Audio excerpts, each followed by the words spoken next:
Kyle Walker's legendary Manchester City career has come to an end.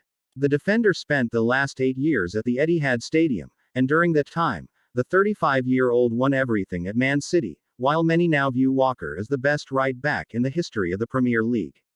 Walker recently completed a transfer to Burnley and has been reflecting on his career in Manchester ever since, with the Man City legend recently praising Erling Haaland and Kevin De Bruyne.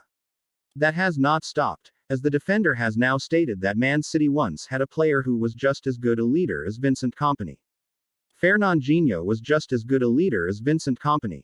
Kompany is one of the greatest players to ever play for Man City, and for many fans of the Manchester club, the Belgian epitomized what it meant to be a leader.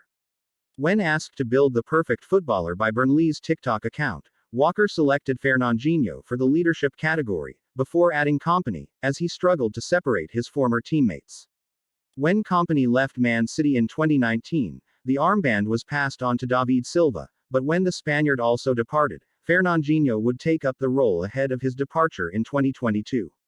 It is not a surprise that Walker named the Brazilian, as Fernandinho was one of the best players Siki Begiristain ever brought to Manchester.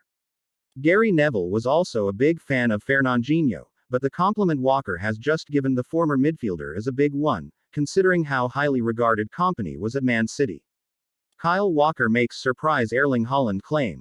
While praising Fernandinho, Walker also made a surprising claim about Erling Haaland, as the right back stated that the Norwegian was the best header of a ball he has ever seen. Heading is not one of the striker's main strengths, despite his height, and was even one of his weaknesses upon joining City during the summer of 2022.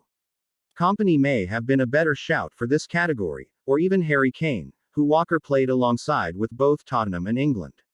The Norwegian superstar will no doubt take the compliment, though, and it may prove correct over time, as the 24-year-old continues to work on that part of his game over the coming